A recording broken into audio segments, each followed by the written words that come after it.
go. What's up, Internet? This is Rich Malachy on the Care Factor Pod Session, Season 2, Episode 1. We are starting 2019 off with a boom. We have a startup company with us today, and we're going to introduce him right now. Tell the Care Factor Nation your name and where you're from. Well, Care Factor Nation, my name is Jon-Erik. I am a small residential and cleaning company based out of Morris County. The name of the company is called Above Average Joe's Services. So Nice. The reason that I said services is because I wanted to not be slated into one avenue. I wanted to be able to be multifaceted, and that's the way that it came to me when I started brainstorming. So I think that if you put a certain name or a certain title, you end up becoming that title. When you leave it open-ended, you leave yourself open to opportunity. I like that. And just to touch on that too, when my father built this company, he called it Malachy Mechanical. And I feel like we were put into a bucket of mechanical, kind of service or whatever it would be. So when I rebranded it, I made it Malachy Parts and Service. So now we're a service company. What are we servicing? Food equipment, refrigeration, HVAC, dishwashing, food prep. There's no end. Yeah. So I believe that too. But let's go back to the beginning. Where are you from? I'm originally from Paterson, New Jersey. P-Town. Yes, sir. East side till the wheels fall off. East side. Oh, man. Patterson. I'm a little scared to go to Patterson. Well, you shouldn't be. No? We're all right? Yeah, Especially since the gentrification is happening and all the artists and people are bringing money back into the city, which is an awesome thing. Cool. Yeah. So how old are you? I'm 32. Going to be 33. Going to be 33. Yep. All right, nice. So let's talk a little bit about kind of where were you before Above Average Joe's came into play. So let's talk a little bit about where you come from. All right. So essentially, I've always been a bit of a jumper until I found something. I'm the type of person that when I find something, I dedicate 110% to whatever it is that I do that I connect with. So before I formed this LLC, I was rising up in the wireless construction industry. Wireless construction. So for the people out there that don't know what wireless construction is, give them just a quick background on what that actually is. All right, so wireless construction is essentially you have huge companies, right? So carriers such as Sprint, Verizon, T-Mobile, Metro, all these guys hire construction companies to build their sites so that people have service. Essentially, it's all about networking. Right. Okay. So I was doing that, and I left the medical field because I was a ophthalmic technician and a medical scribe for a retina surgeon. Okay. And I had this as one of my jobs underneath my belt when I was like 18, 19 years old. I loved it so much, but I tried to go into a professional route, less hands-on, and the cyclical days got boring to me. So I ended up, I'm in my doctor's office that I worked for at the time, and I'm looking out the window and I see guys on a tower, and it kind of felt like I was called back to it. Okay. So I decided to go back into the industry. I put my resume out. The last time I had climbing on my belt or in my resume was 7 years prior. I had nothing but medical in between. So they pulled me in, they interviewed me, they gave me a job, and I said, all right, I'm going to be a tower guy. They said, no, you're going to be in the warehouse. Okay. So kind of my dreams got stunted. Started from the bottom, now you're there. And that's exactly what I always do. So I've always had a mindset to come into a company and convince the people that are interviewing me that I will not stay in the same position a year from the date that they hire me. And I like that. Sure enough, I ended up going from the warehouse to being a construction manager in a matter of 3 months. Then from there, they put me on a crew. So I kind of went forward too far, but then they put me back where I belonged. And then slowly I started going back up to the construction management position. And essentially every opportunity that I got, I took. Yeah. Right. So at the time I had a foreman that was above me. Right. I was just a number 3 guy. He didn't like the knowledge that I was trying to impart in him because he was an old cat. Old school. Yeah. You can't teach them anything. I know everything. You don't know anything. So. Oh, trust me. There's what the big thing too. Talking about that. Sometimes you just gotta have a little piece of humble pie. Mm-hmm. Nobody knows everything, and that goes big for our industry too. It's just, but good. Yeah. So. Essentially, I played my position, and he got me kicked off the job. And when he kicked me off the job, he kicked me off his crew. He thought that I was going to get fired. Mm-hmm. Instead of getting fired, they ended up pulling me into the office, and I ended up becoming a supervisor. So, again, everything that was designed to stifle my growth or to kill my drive ended up giving me better opportunity. There you go. And then and this is from the period of, because you're going to be 33. This is from what time period? This is from 27, 28 till recent. Till about a year or so ago. Yeah. So we just recently talked a little bit about this. So let's tell the people out here in Care Factor Nation again. What was the leap? What made you leap from what you were doing to starting Above Average Joe's cleaning service company? Services. So what ended up pushing me, right? Because it wasn't even I feel like it wasn't a decision. It was no other option. That's the way it was presented. Yeah. I had my job, my career, and my wife gets pregnant. So you got a wife. Yep. Married for 5 years. We just made 5 years. November 15th. Awesome. So I'm married. We're having a daughter, and my wife is at a crossroads. She's like, do I go back to work? Do I stay home? And essentially, we wanted to offer the best opportunity for my child, and I wanted to make my wife's life better. Yeah. So she was working at the time. She had maternity leave, and I was grinding, just trying to figure out something. So I'm looking around at my office, and I asked, because that's another thing that I had under my belts. I was a porter years ago. Okay. I said, who cleans this company? Who cleans our office? Right. And how much do they get paid? And they gave me the information, and I said, well, why don't I do it? I'm in-house. Pay attention, young entrepreneurs and startup businesses. Pay attention. So I basically said, why don't I do it? I saw a necessity, and I saw somebody else in the position that I necessarily could have taken. And they said, well, let me find out if it's conflict of interest. They looked. They said, that's perfect. You're in-house already, so we know what you're worth. We know what you're going to do. They said, form the LLC. So I didn't know what to do. I started reaching out to the resources that we have in front of us. Google. Yep. So I started Googling. Went on LegalZoom, formed the LLC, saw that the name wasn't taken. By the way, I want to just drop this, that Above Average Joe's doesn't mean I'm not Joe. It's an acronym for my family. JonEriks is the first initial, which is myself.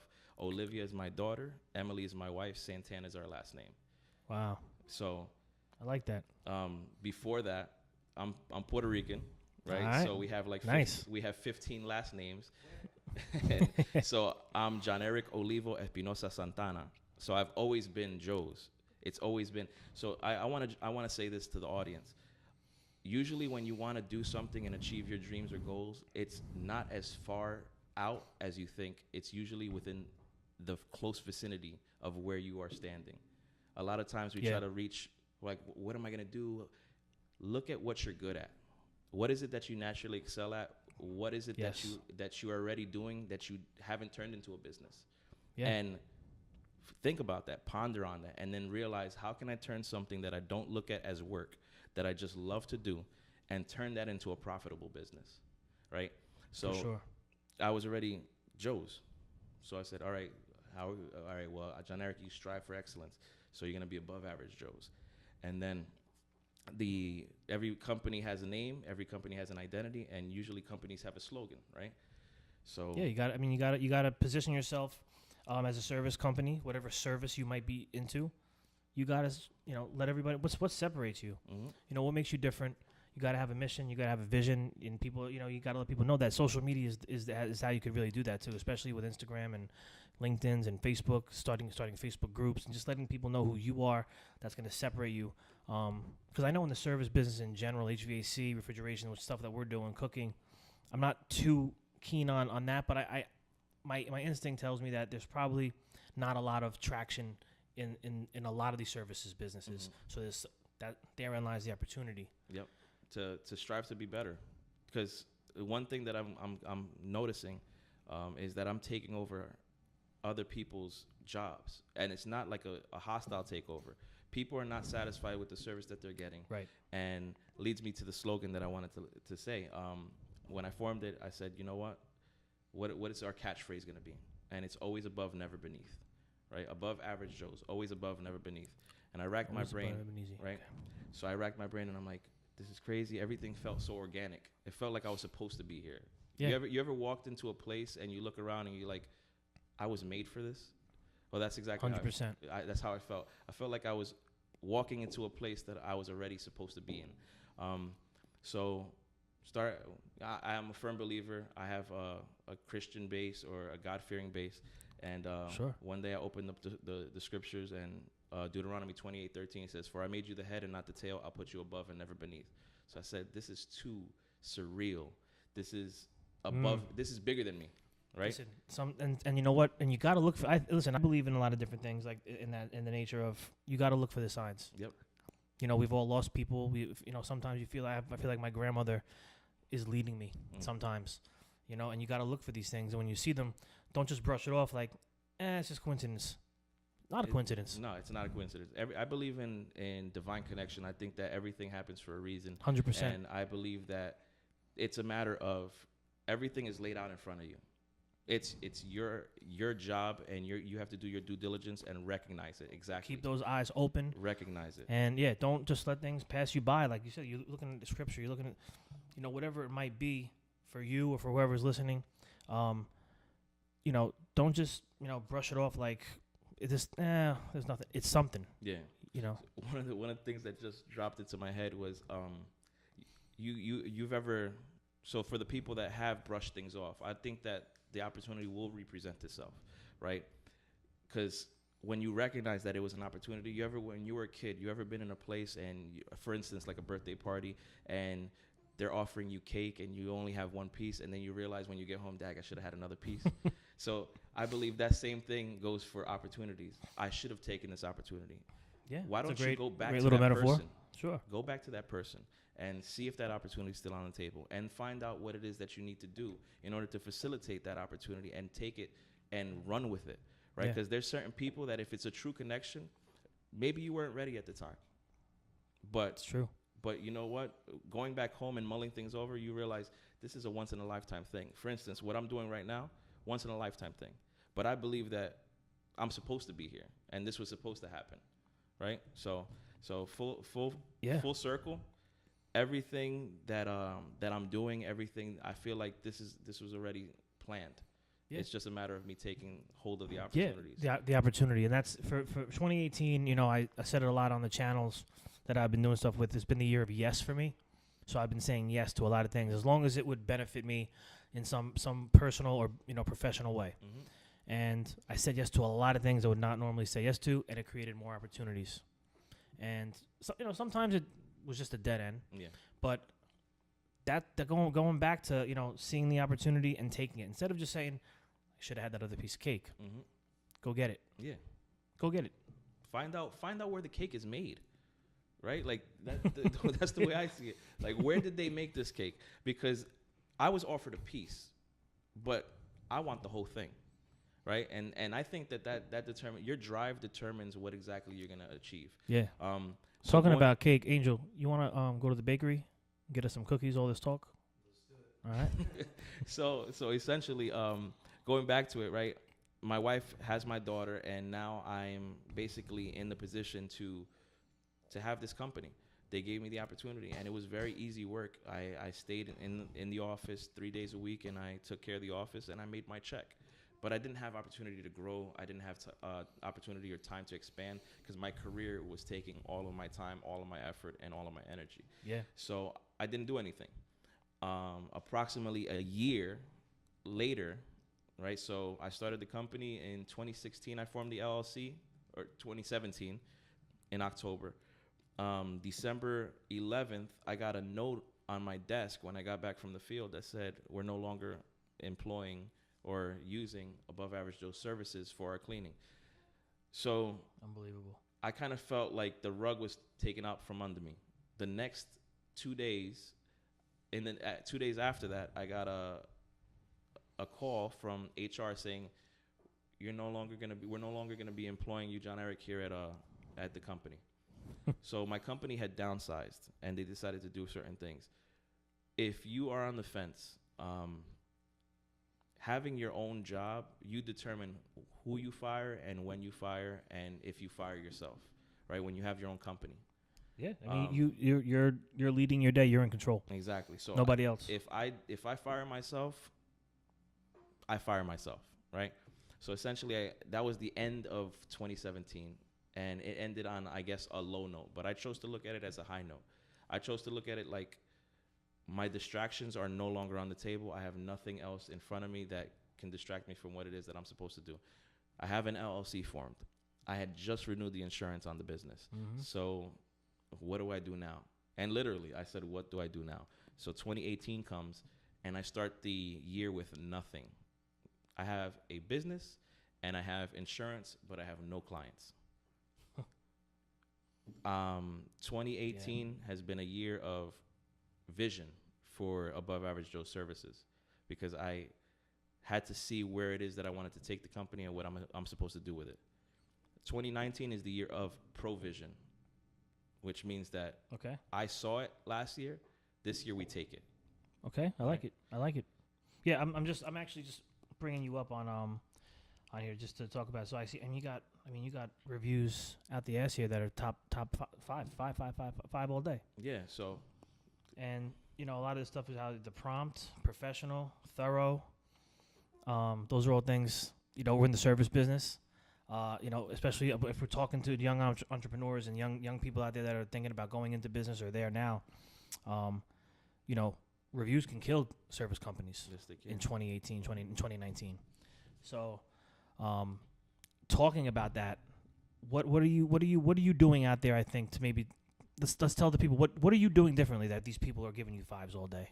So essentially, first off, it started with I kind of, the name is a blessing and a curse. I make that joke all the time. If I was called of Average Joe Services, then I would do average work. Mm-hmm. But since I put that, I hold myself to a certain standard and I hold myself accountable. Yes. And I say, what is it that other people are paying for? And what sacrifice am I making up front to help me in the long run? So I do the little extra things. If somebody calls me in and they want XYZ done, I do XYZ, but I leave a little extra, right? And it's kind of cliche and it's kind of cheesy, but the difference between ordinary and extraordinary is the extra, right? And I took that from some Jim Carrey movie. I think it was Yes Man, or it was one of the movies, right? But there's wisdom to be had. And again, when your eyes are open and your ears are open, you realize that wisdom is pouring in from every single avenue. So I think that what we do is we strive to do a little bit extra. Certain people say, I'm only going to do the job that you paid me for. Mm-hmm. And the way that I see it is I do the job that I'm paid for, and I give them incentive to hire me back. Where I've converted people that only wanted a one-time into a recurring contract. Yeah. And that's the same thing for us, too. So I've kind of branded us as Malachy Cares. Mm-hmm. And, we can't take that lightly, because people are going to love to say, oh, yeah, Malachy Cares. All we got to do is one thing that maybe our technician, it's not me necessarily, but these technicians that we have out here, they represent Malachy. Yeah. And Malachy Cares, that has to go, it is being the extra mile. And it's, we go and work on a combi oven. And, I'm trying to put the mindset into our technicians that even though we're there for the combi oven, there's a whole kitchen there. Mm-hmm. Maybe we have 10, 15 minutes at the end of the day or at the end of the call. They're paying for the full hour. Say, hey, sir, ma'am, I noticed you have an ice machine over there. There's no filtration system. Let me put something together for you because you want to protect. And just go the extra mile, these little things, because you believe it or not, don't assume that people know. No. Because a lot of times they're running their business. They're not worried about equipment. Mm-hmm. They're not worried about all these extra little things. And the same thing for you. They called you in to do one thing, but you might see something else and say, listen, I'm gonna do this for you, and let them know. Let them know that you're doing extra. Let them know that you're doing all these things, and because it just goes such a long way. And so to turn the page here a little bit. Let's tell everybody. So you're a startup for 1 year now. Mm-hmm. Do you have any other employees with you? Is it just you doing a one-man band running hard? I can't attribute that all to myself. I do have my wife. Okay. She is not a on-the-book employee. Like, she helps me out. But essentially, it's us. It's us against everybody else. Well, listen, and that's how my mother and father... My father started the company, right? That's how it was. Mm-hmm. And my mother was answering the phones and helping with bills. And I'll tell you, we go back to probably the late 80s, early 90s. And it was built out of an apartment building on 17th Street here in town. And my father got a little cassette recorder, a little tape. And every time the phone rang, they would press play, and it would be office sounds in the background. Phone's ringing. So when people called, it sounded like we were rocking and rolling, because perception is key. It really is. And so yeah, I mean that's how they started. So humble beginnings, and you won't forget these days. Exactly. 4, 5, 6, 7 years, it's gonna pass. Yep. And all of a sudden, above average Joes, I see trucks riding around out there, and people might be telling you, what the hell is this guy doing? But you ain't gonna make it. I don't know if you ever seen like the dump trucks that are driving out there, and it says, to all the people who said I was crazy, here's truck number 12. I have that picture. And I get the chills. Yeah, it's spoken to me so many times, because anytime you decide to do something, there's always going to be majority of the people that are going to say, what are you doing? You're crazy. You're not going to be successful. Let me tell you something. My father, truck driver all his life, right? Busted his hump doing what he felt like he had to do, and he himself was comfortably uncomfortable. Let me put it like that. He was complacent. He felt like he couldn't achieve anything other than what he did. Yeah. So my father one day, I remember, because again, we're not just a cleaning service, we're a service company. So people ask me all the time, what is it that you do? What do you need done? Right?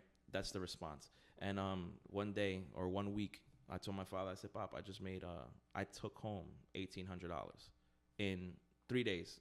So that week, in 3 days, I made $1,800. The other 2 days of the week, so Monday and Wednesday, I didn't work, right? Because I did some real tough stuff.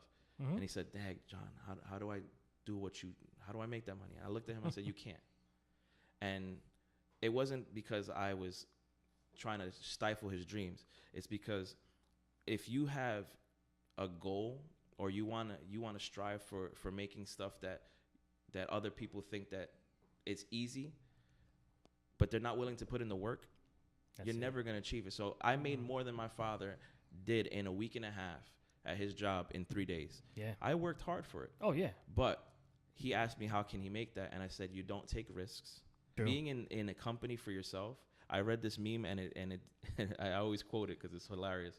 Having your own company is like riding a lion. And the whole time that you're riding the lion, people are like, whoa, that's dope. This dude is riding a lion. I've never seen anybody do that. You on the lion are scared as hell, because you don't know if the lion's going to eat you. You don't know how long this is going to last. Exactly. But you know that you're living in a moment that nobody else was daring to do, right? And I think that that's interesting, because when I look at successful businesses, I say somebody somewhere started this small. Yeah. And they dared to dream, and they dared to go after these goals, and they dared to do the impossible. Yeah. You're going to have people that are against your dream, your vision. And usually it's the people closest. Yep. It really is. They're gonna put their limits on you and go, you're not going to be successful. You're not going to be able to do anything with this. You're wasting your time. Why are you doing this? And, I watch a lot of Gary Vee, and he says, sometimes he'll be like, I'll see you at the finish line. Yep. We'll see who was right. Yep. And that's kind of how I have that in my head now too. Even though I didn't start this business from the ground up, because I was like 12 or 11, whatever, when he started. But I've been in this business with him, sweeping floors, breaking boxes, going through it all, getting the work ethic and understanding the front end of the business, the back end, all the operational stuff. And, we've grown exponentially over the last 5-6 years, with me leading it. And, it's early mornings, it's late nights, it's weekends, it's a lot of risk, and it's a lot of, talking about lonely at the top. There's a lot of lonely at the top moments. We were talking about lonely at the top before we started here. Let's talk a little bit about that. Yeah. Because I think this is probably a positive message to the people out here. Why is it not lonely at the top? So I think that it's not lonely at the top because, unfortunately, there's a lot of corporations and a lot of businesses that have certain types of CEOs. And I believe that there's an opportunity for every type of business owner to be in this industry, period, service industry. You said, what makes me different? It's my perspective. It's my outlook. And it's the way that I choose to see things. I've often heard that it is lonely at the top, and we've heard that, and we can agree to disagree, right? I'm sure I'm going to agree with some of the stuff you say. Yeah, so I think that it shouldn't be, because if you have people, and I was telling Angel this not too long ago, certain people choose to step on people to get to where they get to. Mm-hmm. I don't believe in that. I believe in a system that even if it's not in action, that we can create the system. That as I step up, I pull somebody up with me, right? So that when I get to the top, I'm not celebrating by myself and looking at all the people and opportunities that I stepped on and bridges that I burnt to get to where I got to get to. I believe that I am able to create a network of people that will be with me up there. Mm-hmm. Don't get it twisted. Yeah. Real recognize real, and going back to where I'm from, there's a lot of cutthroat people, and there's going to be people that you're not going to be able to trust. It's cold-blooded, man. Yeah, it is. But instead of allowing life to make me bitter, it made me better, and I chose to see things differently. And I believe that people need opportunities, and if you continually put good out there, good is going to come back. So when you do get to that gratitude is reciprocal. Yeah, exactly, and it goes full circle. And I believe that once you get to that place that you're up at the top, you should be able to look at the team that helped you get there, right? Yes. Leaders are not people that bark orders. Leaders are people that put people and things on their back and have a support system next to them, not behind them, right? Because just because I lead doesn't mean that I'm in front of you.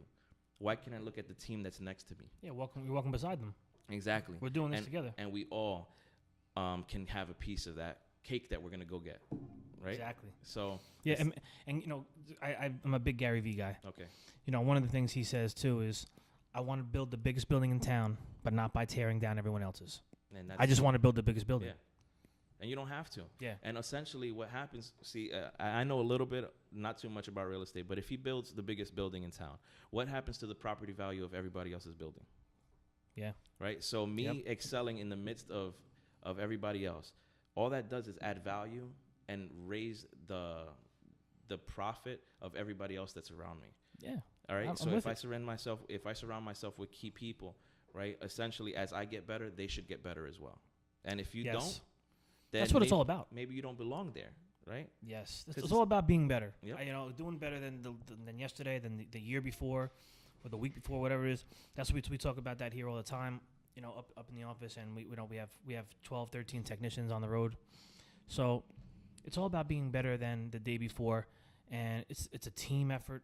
You know, I talk about all the time that you know, I don't do this alone. Mm-hmm. You know, I give out awards every year at our Christmas party. I started doing that several years back, because you know, even though it's my name on the company, there's 25, 30 other people behind me that have helped me. Yeah.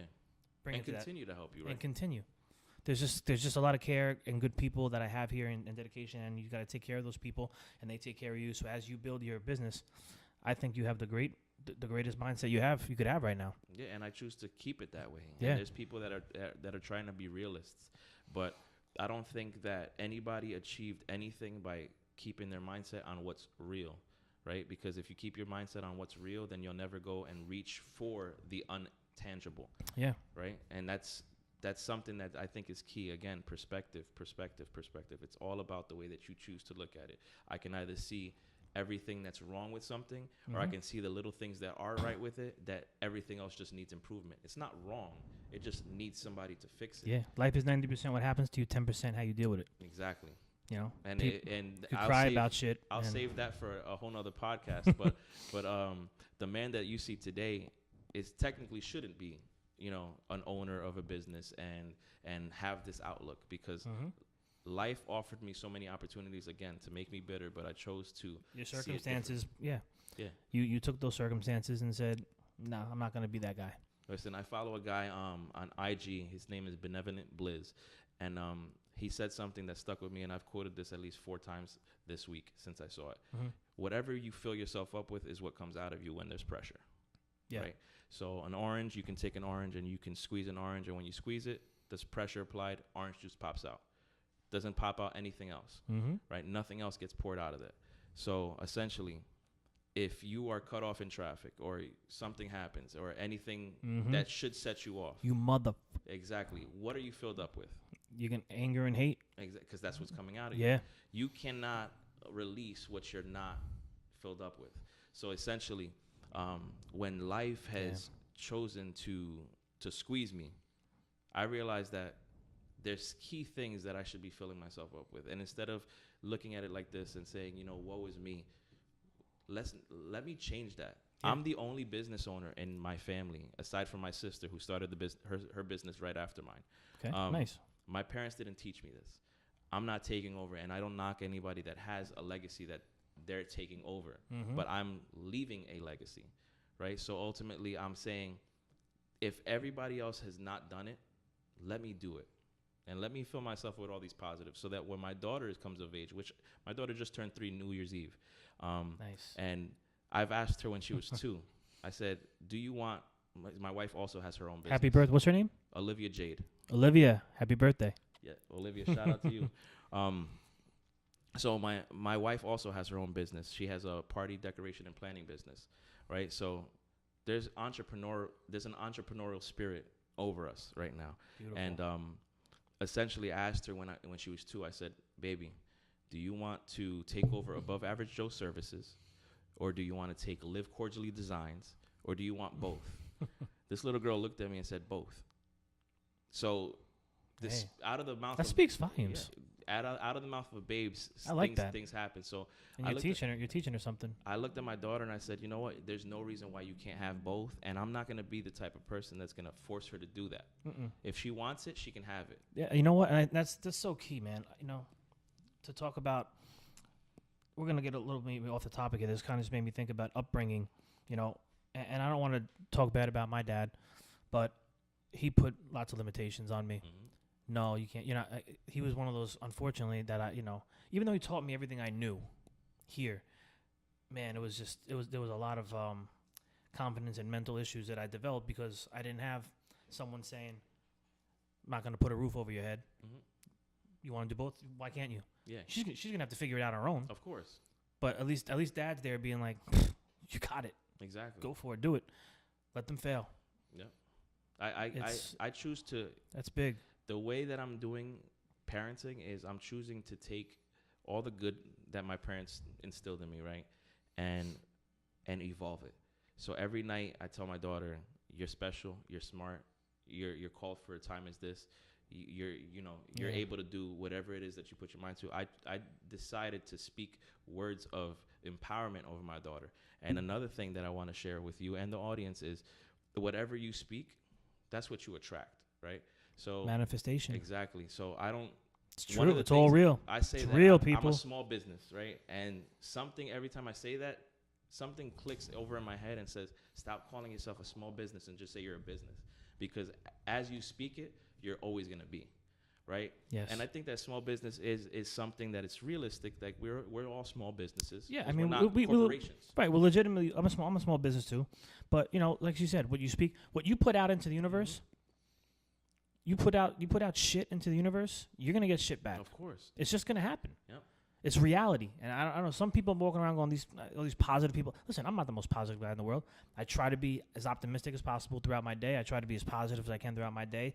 Life punches you in the face multiple times. Things happen. We all have our days and our moments. But I think if 90% or more of the time we're just sitting here, kind of putting good into the world, being kind to people. Man, listen, it's gonna come back big. So a social experiment was done, and they had 2 bags of rice, and they also did this with plants in an office building. One plant, everybody that walked past the plant spoke words of affirmation and encouragement. The other plant, they cursed at, they talked bad about to the plant. This is interesting because this is a plant, bro. Right? Yeah. So they did the same thing with a bag of rice that was cooked.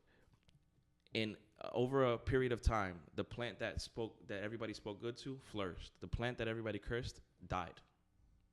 Words have power, right? They sure do. They really do have power, and whatever you put out there, you will attract. And at the end of the day, that's why I choose to look at these things, right? Because these are little things that make me different than just your average company. The way that I am, my personality, my belief, you can run their company however you want to. That's great. That's your company. You do what it is that you want to do. Sure. But when I'm in a house, that's another thing that we do, is I try to encourage people when I'm in your house. essentially Jehovah's Witness knock on people's doors, right? And you essentially have your guard up, and I'm not letting this person in. Yeah. But when they hire a service industry professional, they hire me. I'm in their house already, so I let them. All right, we're gonna do this for you. This, and all of a sudden, you feel your client out, and you just drop a word of encouragement on them. Essentially, you change people's perspective, and you put back what other people are taking away from everyone, right? And I believe that if you're not adding to me, you're taking away from me. So I choose to add to everybody. Yeah. Because essentially, if I keep on adding, this is gonna come back to me. It's gonna. That's all real stuff. You see all these motivational speakers out there and everything. Talking about words affecting people like E.T. the hip hop preacher, Gary V's of the world. All these people out here doing. The sword is the sword. The tongue is like this. It's just your weapon. Yeah, it's your sword. You can chop people down. You can build them up. Yeah, and being in business. That's why, and that's what social media. I think. We were talking a little bit about that. About how I think you could really do really well on Instagram and LinkedIn and stuff. Yeah. And just talking with you a little bit. When you're a likable guy, you're a likable guy. And you're genuine, and you could tell that there's passion there. And I'm just looking at reviews here, just of your company and stuff. It's such an opportunity for you to get on this Instagram and tell the people who you are and let them know who you are, because your words over time are going to bring you from here to here. Yep. And it's a great thing that when you have people that don't know you from a hole in the wall or a can of paint, they meet you and they say, you're destined for success. And these are people that I've never met before. It's been happening to me a lot more recently since I started this journey. People coming out of the woodworks, just emailing me and saying, I had a young guy today reach out to me for advice who I don't even know. Found me on, said, I've been watching you on YouTube. I found you on the Gary V Small Business Edition. And people just start coming out of the woodworks, and it's been an amazing journey. And it's going to be, and it's going to continue to be. You're going to continue to grow. And again, you're doing something right if you're growing beyond your means.